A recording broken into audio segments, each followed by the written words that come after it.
Well, good morning. Happy Good Tuesday. morning. It's been a couple of weeks since we've done this together. We've been kind of jetting off to different places, which had us like shifting our conversation for today. I don't know what we were supposed to talk about initially, but I feel like my experience was so profound, and you had such a great experience on your trip that really wanted us to just make a conscious conversation out of this. And I've had some different guests on the podcast who have really iterated the need to step away and have white space, and just how restorative and rejuvenating um, and like how important it is for a reset. So, yeah, excited to dig in. So, I did a silent retreat. It was a 3-day silent retreat, and you did a very different experience with a trip out west. hmm And yeah, excited for us both to dig in and start chatting through it. Yeah. So I tell us. think, the overarching theme here is the power of intentional stepping away, right? Mhm. It's like, I mean, any stepping away, I guess, is intentional, but let's say rather than like, oh, I'm going to take a day off for to take care of me. That's great. Do it. Also the bigger things like that silent retreat I've always wanted to do and challenge myself to, or this bucket list trip that has been on the list for a while, I'm going to do it. Like, and these kind of bigger initiatives and why those are even, I think, more profound and important. Mhm. Well, I wanted to start off with this trip out west.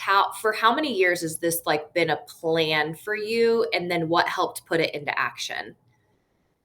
Yeah, so I would say almost 6 years. So I have been a huge fan of the state of California for as long as I can remember. I think since my first trip out there, my soul feels connected.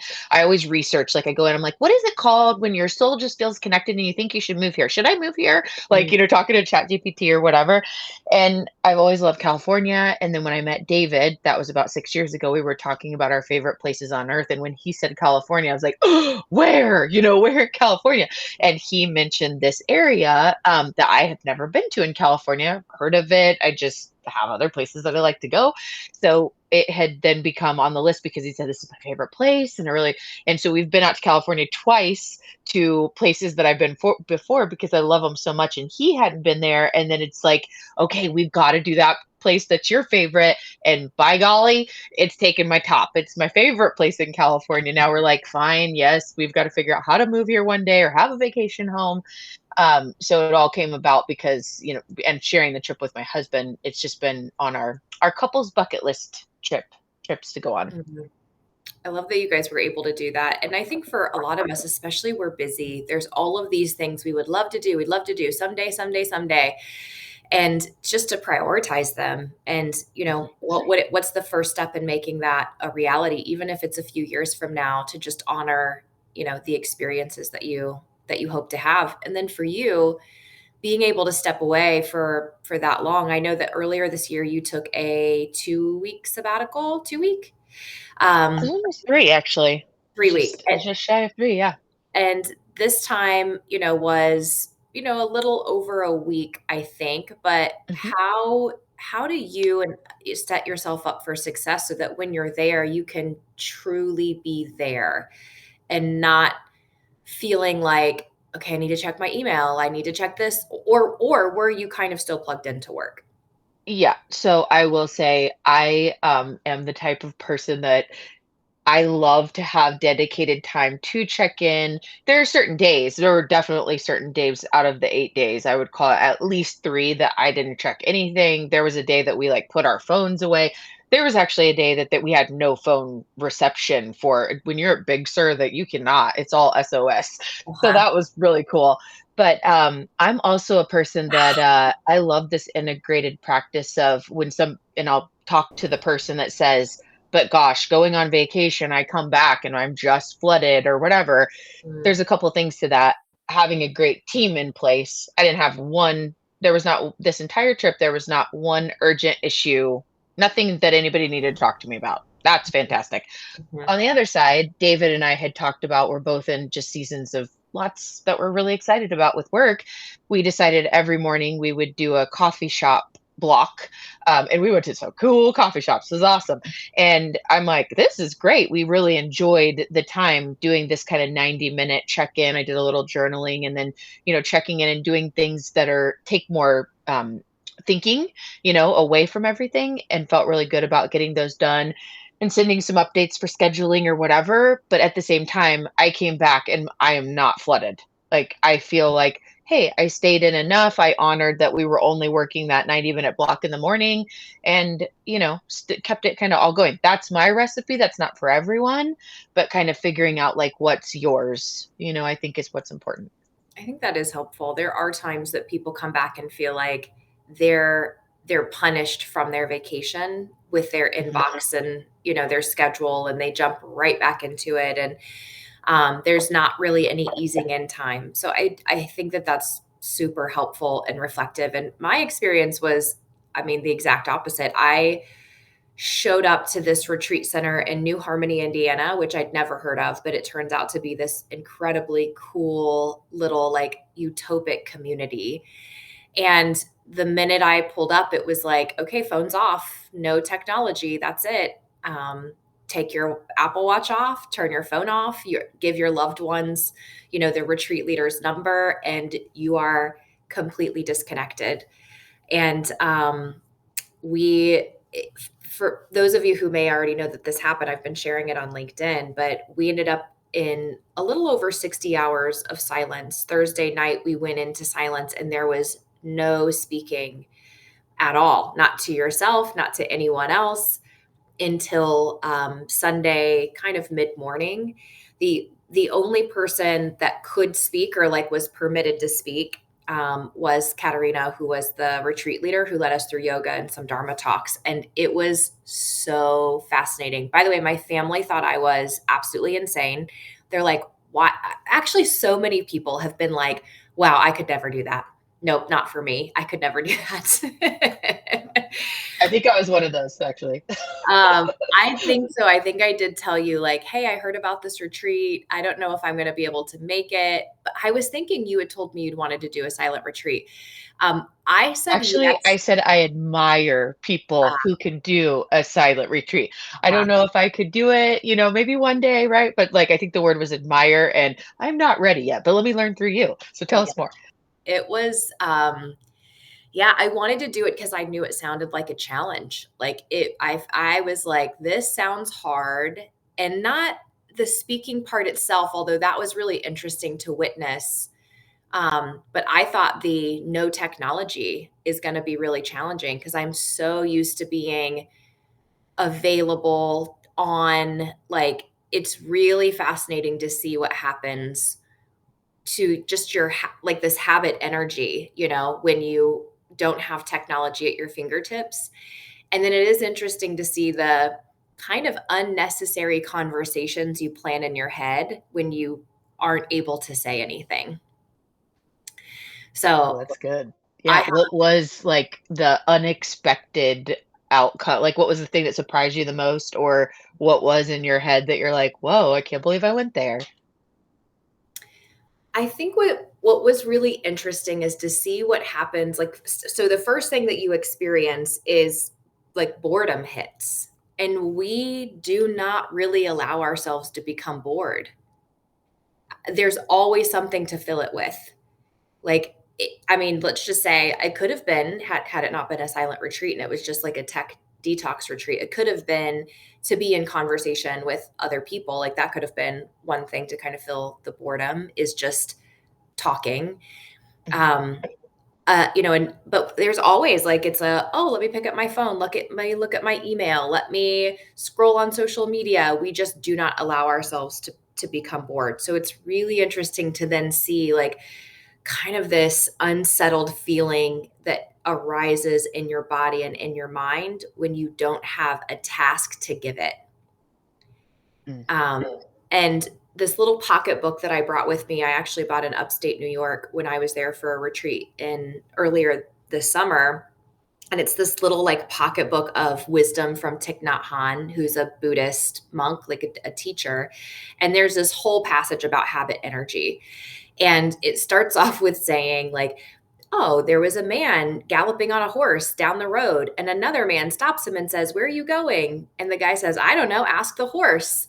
And the whole purpose of this passage was to say, like, our lives are so ridden by just this movement, this constant movement, that we're not even sure of the intention behind. It's just so habitual. And so that first 24 hours was really noticing that habit energy of like, oh, this stillness feels nice. I'm going to journal. And then, like, all right, well, this is freaking boring. Like, what time's lunch? And then, oh my God, how much longer is this day going to be? Like, it was really a roller coaster ride of like feeling calm and then being like, what freaking time is it? Because that's the thing. You don't know. Like, think about our lives. We are so dependent on this little phone to tell us what is the weather outside. You have no idea how often my mind wondered, like, I wonder what the temperature is. If I go for a walk outside, am I going to need a sweatshirt? And then just to be like, just take a sweat. If you need it, take it. Like, why do you need your phone to tell you Mm. that? Or the constant worrying of what time it is. And we use time to tell us, like, am I hungry? Why does time know if I'm hungry? Like, it doesn't matter, am I hungry? Or we use the clock to tell us if we're tired, to check, just like it kind of keeps us separate from our own internal knowing. So that was a couple of the That's good. initial lessons in the first 24 hours that came through for sure. So, yeah, back to your experience. What were the opportunities? So you guys decided, okay, 90 minutes, we're going to, make sure that we're plugged in for this amount of time. What were the opportunities of stillness that you guys provided for yourselves during that experience? So each morning we've been listening to a new series, like a centering series to start the day, and so we did that together. I think almost every day, which was cool because then when we're doing it together, David and I starting the day before we do the coffee shop thing, which I would say half the days we went to the same coffee shop, the other half we went to different coffee shops and then got back together. So we started with that. And then it was like a theme throughout the day because this like growth oriented, application started the day. Then we did this coffee shop thing. And oh my gosh, David and I are so similar for those that know, but he kicks my butt in his excitement for life. Like I thought I was real excited about life, and then I met him, and I'm like, dang, like this guy. So the days that whether we were at the same coffee shop or not, I'm like, I did you drink 3 coffees like with 5 espressos? He was so fired up. Like one day, created this whole playbook of whatever, and was so excited to run that by me. But it was just starting the day with a ritual of centering and learning, and then going out and doing work that's not necessarily like, oh, just got to go get it done, more of the bigger picture stuff. Like I worked on like a workbook that I needed to kind of like an operating system for something I needed to do for work, which I really wanted to do. I just didn't have a lot of time to do that. So both of us were working on the bigger stuff, come back together, and then it's like, oh, okay, where do we want to venture off to, grab some breakfast of some kind? And we're the type that it's like, we cannot just like go to like some random place. Like we have to check the reviews and like, is this the best place for breakfast and or lunch or whatever. So it's like always like an pretty epic experience. One of which we go to this little cafe and we sit down and I was like, I swear this place is a movie set. This is a movie set. It was like one of those old school cafes with like the bar stools and the bar and, the ladies that, pour your coffee at the bar. And then there's just the booths along the side, on the other side, like kind of those long, just long rectangle buildings, if you will. Mhm, Hopefully you can get, mhm. I don't know if I did a good job there. Like a diner, Anyway, like I'm a like, classic diner. yes, yeah, classic diner. There we go. And I'm like, I swear this movie set. So the lady that's waiting on us, she's younger. I'm like, this might sound crazy, but was this in a movie? And she's like, I don't know, but that would be cool. She goes and talks to this lady that's worked there for like 40 years. And the lady comes out and she's like telling us the whole story. I didn't know the movie, but I jotted it down to go look it up. I'm like, I don't know, there's just a vibe about that, which was super cool. But whether it was like great food or just an epic place to be, and then just like the adventures that we had, I would say just a quick summary in San Francisco for those that have never I mean, I'm sure you know in your mind, or maybe you've been there, it's the future, right? So, like, in a Waymo, a car that's, a driverless car, just all kinds of things that are just very, very high tech. We visited Apple's headquarters, Google's headquarters, Meta's headquarters. That was so cool just in that area to experience this like mind blowing tech just future of our world. It was bananas.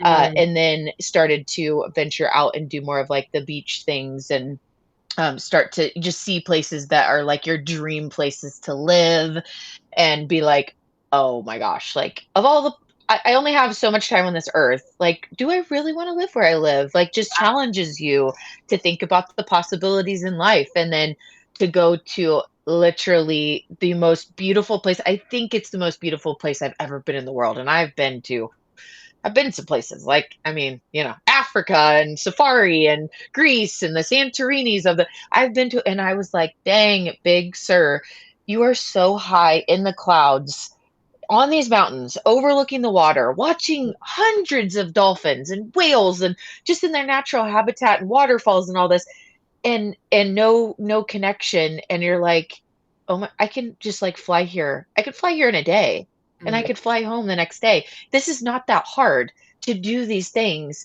and I think what keeps people is like, but would I be able to take the time off? How would I do the planning? Could I afford it? And I want to say, so I was actually telling Ashley on my team about something I do with ChatGPT to find the best ways financially to be able to do things, and calculating and finding deals and using points. And I'm like, man, we crushed this trip for a very reasonable budget. And I mhm. think that all these things scare us away from doing the things like, oh, but what would I do? Okay, well, write it down. Like, write down what you want to do, figure it out, create a plan. And there's always a way to do it. Like, you can do things for the amount of money. There's all kinds of options.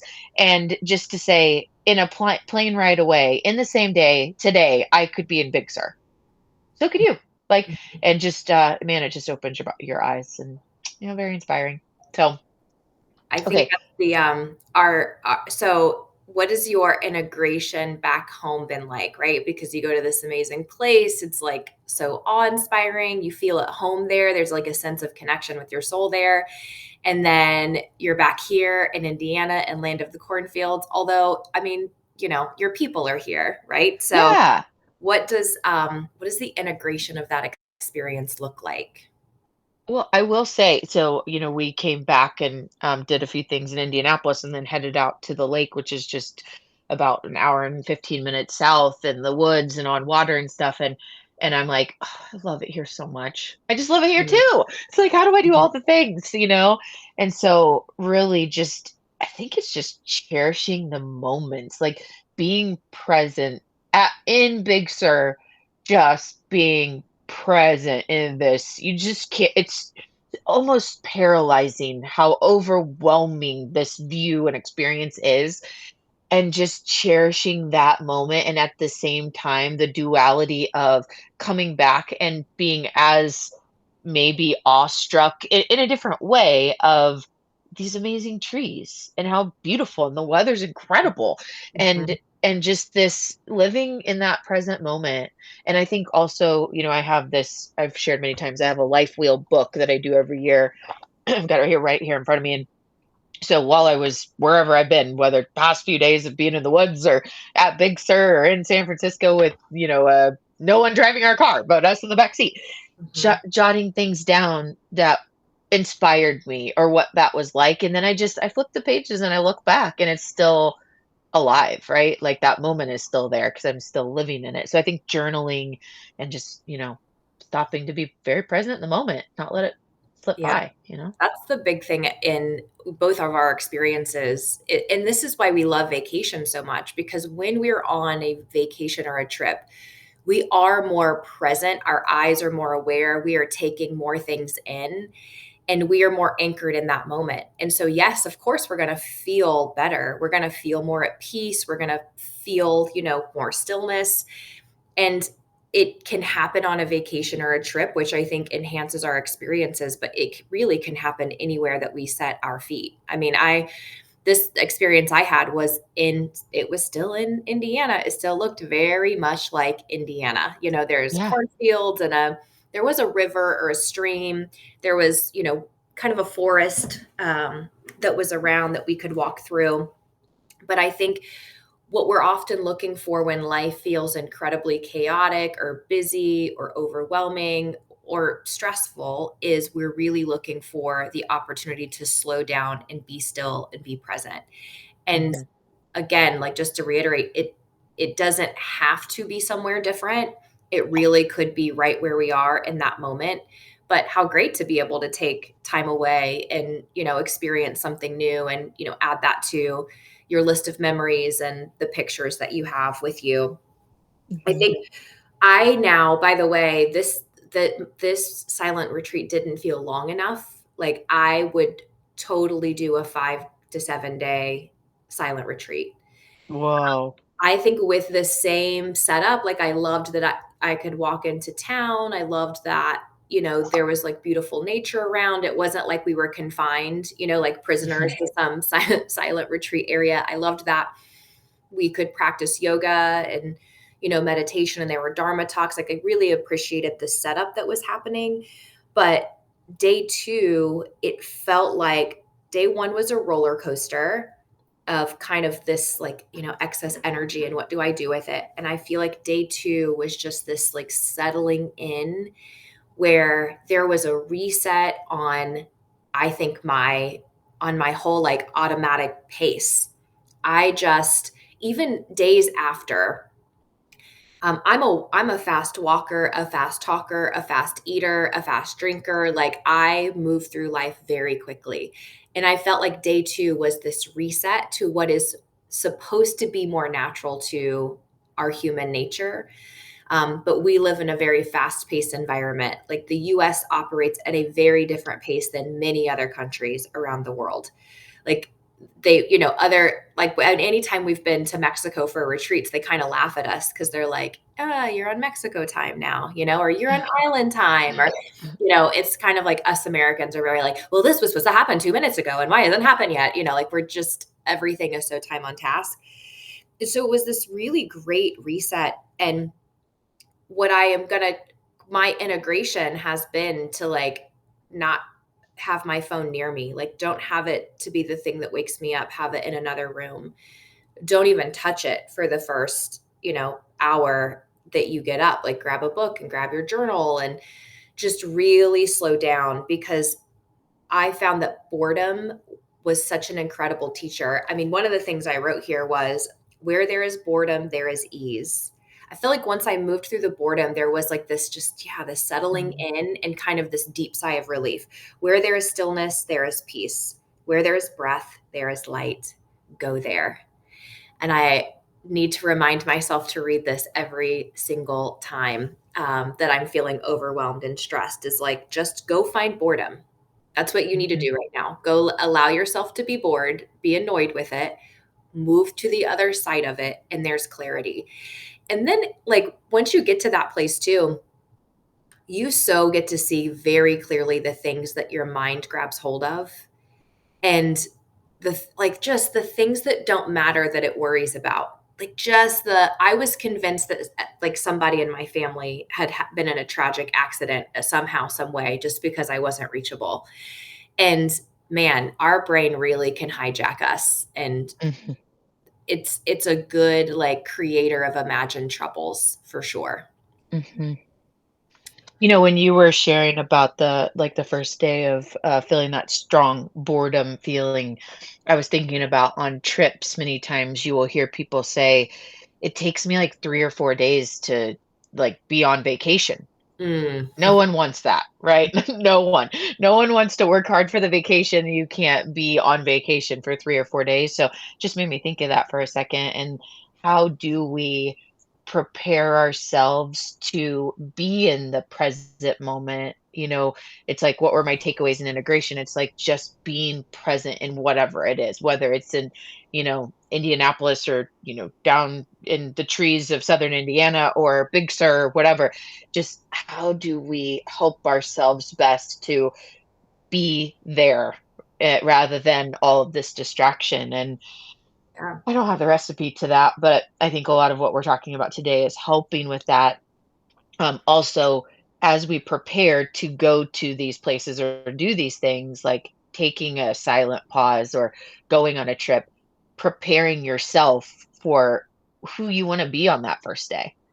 Like, I Mm, think getting ahead of that, because we could be like, "Oh my gosh, we're frantic the whole way there and, didn't pack till the last second, and then, we've got all these things we have to check in on, we haven't, prepared to tell our team, da da da," and you're frantic up until the moment, and it's hard to, like, just flip a switch, right? Like, so yeah. we have to do the work to be able to prepare ourselves, and then I think also, just like your morning routine and writing your goals for the day and visualizing the outcomes, it's that works really well. By the way, if you're not doing that, what do you want to do today? Visualize yourself being there and see it in advance, and then you watch how your day unfolds. Same thing with like the first day or second day of vacation or the silent retreat. Who do we want to be in that? Being ahead of that, and I think that would help a lot. Um, so just that was a quick tip. The other thing that came up for me is on my podcast, Gut Plus Science, I asked some random questions at the end that just help people get to know these guests outside of the topic they're talking about or their professional life. And I love to ask the questions. Where is the place in the world that your soul feels connected? Mm, Like that place that just when you sit there and it could be in your house, it could be across the world. Like where's that place? But also where's that place that sets your soul on fire? And I think there's, so much. The reason why I've asked that question so many times and continue to do that is I want people to think for a second, that chair in my living room by my fireplace, or this, spot that's on the dock by this lake I go to, wherever that is, go there more. And also the things that we do that set our soul on fire, like Amy, just one that quickly came to mind. Your soul comes on fire on a stage with people that you can inspire, and it's like the more you get to do that, like you were meant for that, you were born for that, your soul is on fire. But also like it's this duality. I have this word with duality right now, I like it. mm, Soul on fire, soul connected. We need to know those things and then be intentional about like doing them. It's not just like, oh yeah, well yeah, that is the, but do it, yeah. because life is so short. It's the I mean, I think our attention is our greatest asset. Truly, truly, truly. Like, Mhm. where and what are you giving your attention? And can we match intention and attention together? And I think that is a life well lived. If we can mix those things, like you mentioned, if you love it, do more of it. There's always going to be ways that your mind creates roadblocks, but again, that's where the exercise in stillness is so interesting, because you get to see kind of the habits of the mind, and your thoughts don't mean anything, but we make so much meaning of them, and then we create roadblocks to a life that we really want to live. We talk ourselves out of it because of some mental made up, imaginary roadblock that our mind has created. If our mind can create roadblocks, it can also create the solution to overcome those. We just have to really be the seer of that. We've got to be willing and able to notice the bullshit that your mind is feeding you, and then be able to work our way around it. But I think that's the biggest thing I hope that I continue to take away, and that anybody who listens to this conversation takes away, is that the happiness that we're chasing in external outcomes is really just a matter of becoming present, a matter of allowing ourselves to be still, a matter of taking ownership for where our attention goes, a matter of being incredibly intentional in our life, because no one is coming to our rescue. It sucks, but they're not. No one is going to come in, swoop in, and hand us the life that we desire. Nobody's going to come in and slow it down for us. Our health might, if we don't Mhm. listen to the call, but it really is on us to light the way. Mhm.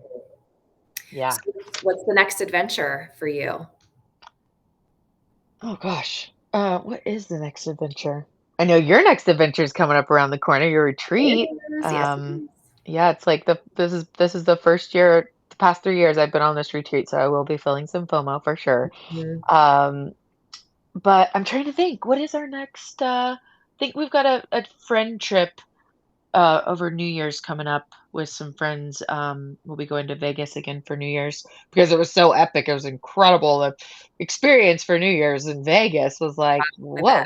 So we'll be going back for that. I I'm don't know. excited. We're going to integrate some opportunities to turn tech in, and then also some optional days of observing silence on our retreat. We're adding in Ooh, some advanced layers for people who want to be able to go a bit deeper in their experience. So I'm excited love that.